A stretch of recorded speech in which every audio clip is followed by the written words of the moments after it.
100 वर्ष होला जळुची अखंड धोंडी मांकर आपण ऊपर दर्शन करेंगे 100 वर्ष हेलाଣି हाँ से आश्रम अच्छी भैरव आश्रम अच्छी दर्शन करेंगे गोटे 100 वर्ष हेलाଣି जळुची हाँ से छोटे आने ना जहाँ गोटे अलौकिक शक्ति न भी आपको जानते कि 100 वर्ष हेलाଣି एटी अग्नि हाय हेलो नमस्कार जय जगन्नाथ आप प्रताप स्टेशन शहर मुझे आज पहुंचा चंडीगोल ठारे चंडीगोल आमर चंडी मंदिर तो चंडी मंदिर दृश्य आपको आज देखेबी तो चंडी मंदिर केमती कौन आपण मैंने जदि आसन जानते चंडी मंदिर टोटाल सब वीडियो देखेबी आप तो आसतु चंडी मंदिर भितर को जा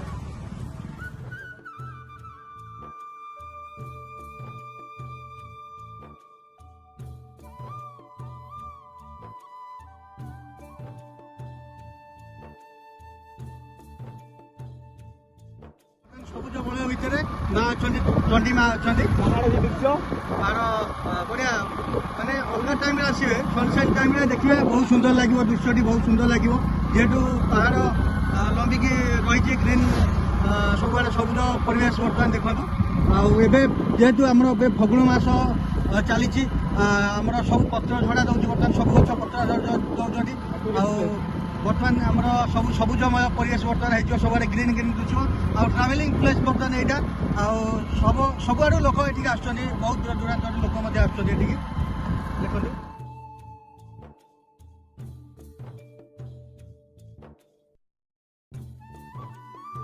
तबे आसतु माँ को दर्शन करवा देखु आज लोक भिड़ भी अच्छी देखु चंडी मंदिर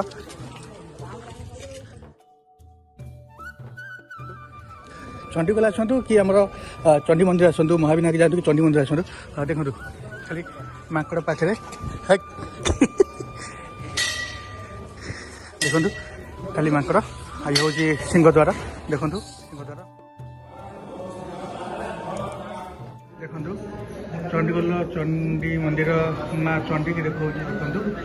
बहुत भाव सजाई आज देखो केते सुंदर दृश्य माँ आज देखो बेड़ा भितर शिव भी अच्छा नर्मेदेश्वर नाम नामित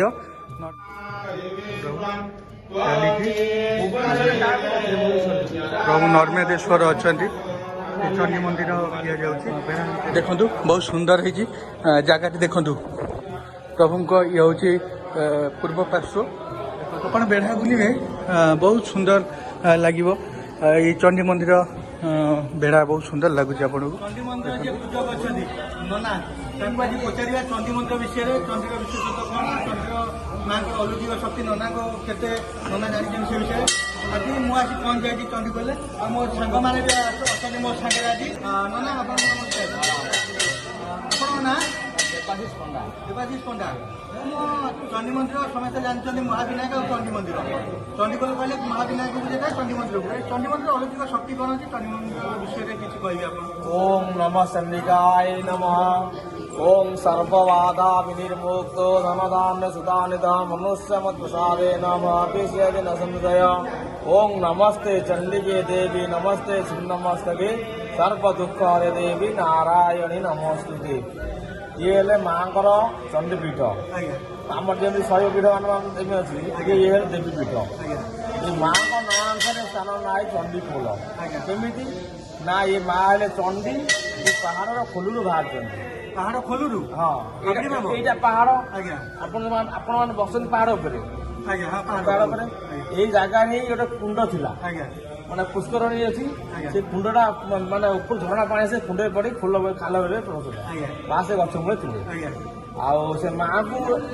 मैं सपना दश है भैरवानंद ब्रह्मचारी माँ को जो अच्छा जो माँ ये माँ को आदेश है भैरवानंद ब्रह्मचारी भैरवानंद ब्रह्मचारी ये आसिले माँ को स्थापना कले खोल ये पहाड़ दृश्य भी खाल हाँ ये पहाड़ा एम अंके बंके माने पूरा एमती ढेउ जमती हम नदी जाए बंके अपन दूर दृश्यमान हम दृश्य आर किंवदंती माँ को पूजा भितर माँ को नवरात्र पूजा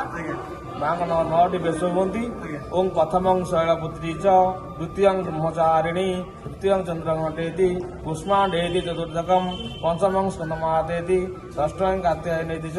सप्तम कालरात्रि महागौरी चाश्रम नवम स्त्रीच नवदुर्गा नवदुर्गा प्रकृतिरा 9टी बेश माँ होती माँ को मुख्य पर्व है दशहरा सबुआड़े माँ पीठे दशहरा हुए पालन नवरात्रि पालन कराए ଆପଣ ଏଠି କେତେ ବର୍ଷ ହେଲାଣି ନନା ଏଇ ପୂଜାରେ ଆପଣ ମୋର ଏଠି 16 ବର୍ଷ ହେଲା 16 ବର୍ଷ ହେଲାଣି 16 ବର୍ଷ ଭିତରେ ମାଙ୍କର କିଛି ଅଲୌକିକ ଶକ୍ତି ଆପଣଙ୍କୁ କିଛି ଜଣାଯାଇଛି ଆପଣ କିଛି ମାଙ୍କ ସ୍ୱୟଂ ବିରାଜମାନ ନା ଆପଣ କିଛି ସେମିତି ଗୋଟେ ଅଲୌକିକ ଶକ୍ତି ଆପଣ କେତେବେଳେ ଦେଖିଛନ୍ତି ମାଙ୍କର ମାନେ ରାତିରେ ବୁଲିବା ଇଏ କରିବା ରାତିରେ ଗୋଟେ ଉଠୁ ଆଜ୍ଞା ଏଇ ଯୋଉ ଛାଇ ଯିବା ଆଜ୍ଞା ଏଇଟା ଅନୁଭବ କରିଛନ୍ତି ନିଜେ ଅନୁଭବ କରିଛନ୍ତି ମାଙ୍କର କିଛି ମାନସିକ କଲେ ପୁରାଣ କିଛି ହେଇଥାଏ କିଛି ବହୁତ ଲୋକ ମାନସିକ ହେଇଛି ନା ହଉଛି ବହୁତ ଲୋକ ଇଏ ହେଲେ ପ୍ରତ୍ୟକ୍ଷ କଲେ ଆଜ୍ଞା ଚଣ୍ଡୀ ମା କହିଲେ ପ୍ରତ୍ୟକ୍ଷ ଆଜି ମାନସିକ କଣ କେମିତି କରାଯାଏ କିଛି ଗୋଟେ ସଂକଳ୍ପ କରି ଗୋଟେ ହାତରେ ଗୁଆ ଧରିବେ ଆଜ୍ଞା ସଂକଳ୍ପ କରି ମାଙ୍କ ସମର୍ପଣ କରିବେ ଆଜ୍ଞା ମାଙ୍କ ସମର୍ପଣ ହେଲେ ଆଉ ସମର୍ପଣ ହେଲେ ଯେବେ ଆପଣ ମାନସିକ ପୂରଣ ହେବ ଗୁଆ ଆସି ମାଙ୍କ ପାଖରୁ ଉଠେଇବେ ଯାହା ବହୁତ ବହୁତ ଧନ୍ୟବାଦ ନନା ମାଙ୍କର ମୁଖ୍ୟ ଭୋଗ ପେଡା ପେଡା ଭୋଗ ମା ପେଡା ଭୋଗ ଚଣ୍ଡୀଗଡ଼ ପେଡା ମୁଖ୍ୟ ଭୋଗ ଏଟା ହାତ ତିଆରି ପେଡା